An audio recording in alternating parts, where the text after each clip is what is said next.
Hey, what's up? Alright, I am doing a little prototyping right now.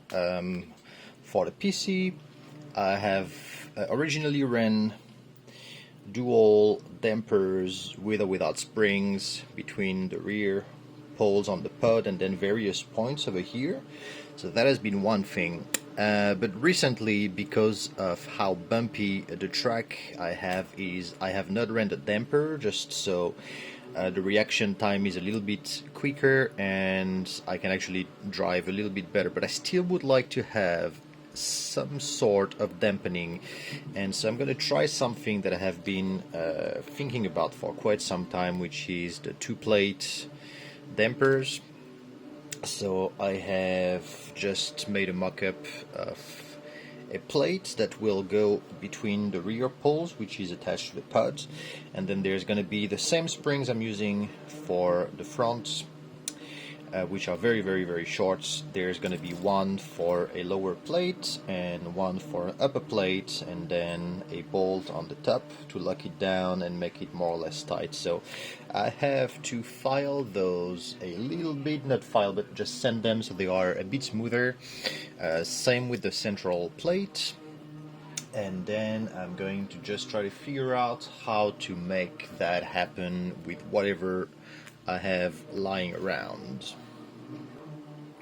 Alright, so I just thought I have two options for the main support here. One is going to be to use an M2 rod, threaded rod, which could go all the way down and then I can cut to the height I want. Another would be to have a screw. The only problem I see with the screw is basically I need to put some thread lock to stop it from moving, so I don't think the screw is going to be how I'm gonna go about it. So let's cut a little bit of the rod and then we will work on filing the pieces.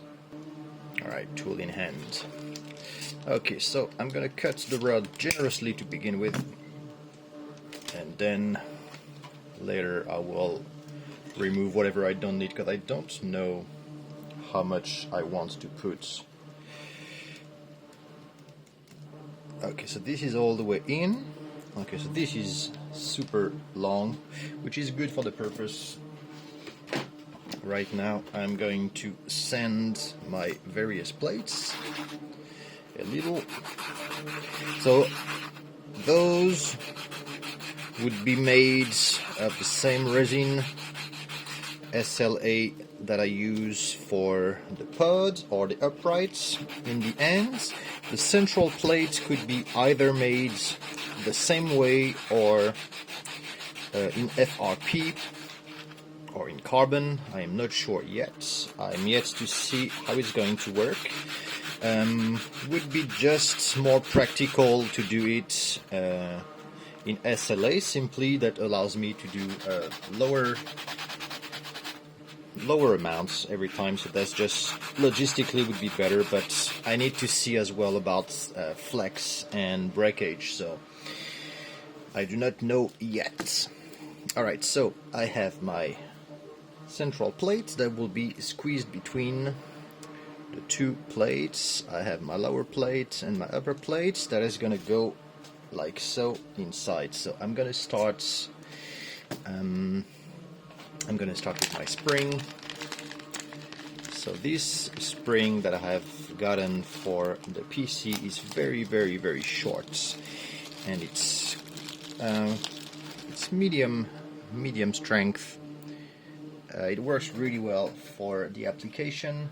So now I have an inner diameter that should be the diameter of the spring itself. So yes, that's great. I have good motion here. This is good. Let me find some grease and I will be back.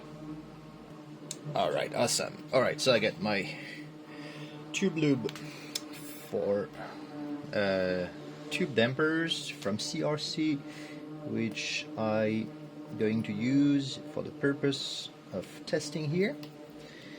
And alright, I'm gonna be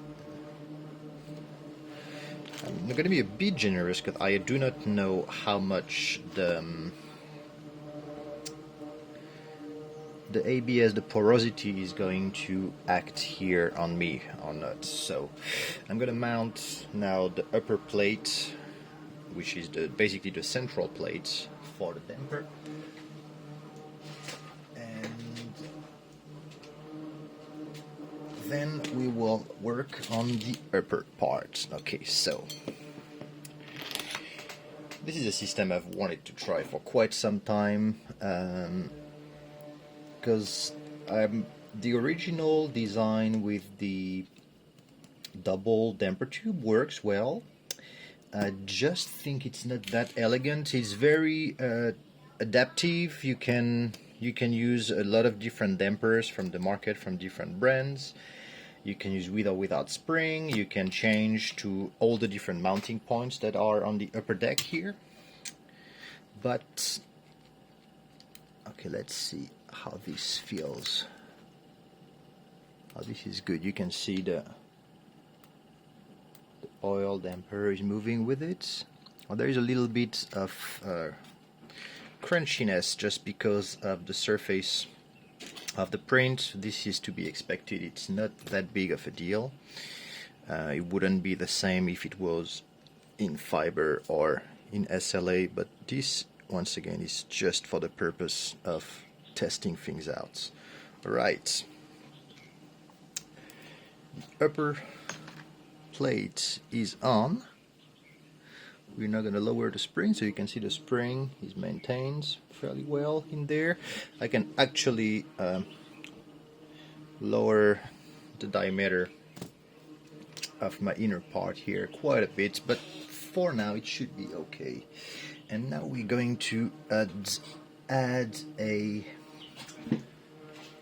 little spacer on the top in order to lock the ring in place. So I need to get one of my M2 washer, washer, not spacer, to stop it from climbing out of there.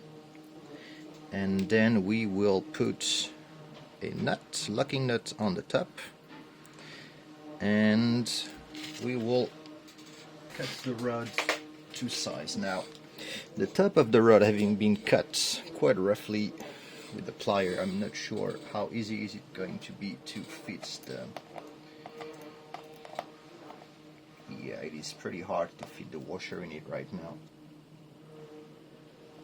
I might have to redo the surface on the top, or is it going to end up biting? Now, right now the rod is turning, but nothing else is happening. Okay, I might have to rework the surface here a little bit. Let me cut in the other direction.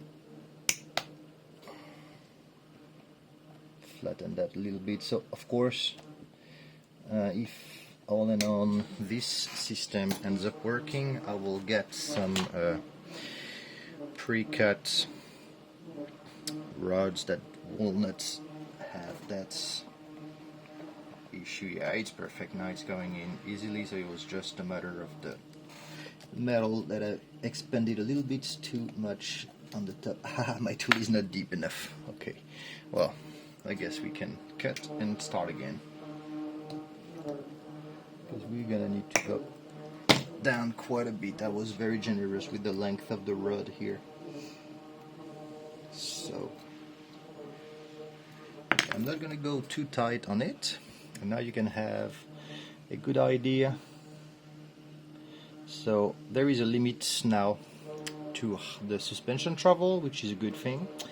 It could be different depending on the height of the spring that I use on the top. And let's see, lateral. Oh, this is pretty good. This is going to be good, I think. You see, this is the dampening that I was looking for the most, and up and down. So the springiness, it's still acted on by the plate itself, by the chassis design, but now there is dampening overall in every direction. It's a homogeneous dampening because it's the same plates that are doing the entire action, left, right, up and down. But I think it's pretty elegant like that. It doesn't take much space. It could be way smaller than that. It might actually be possible to just do it with a screw in. And okay, so as a proto, I think this is looking pretty good. So now I'm going to slap on a battery and bring into the track to see how it goes.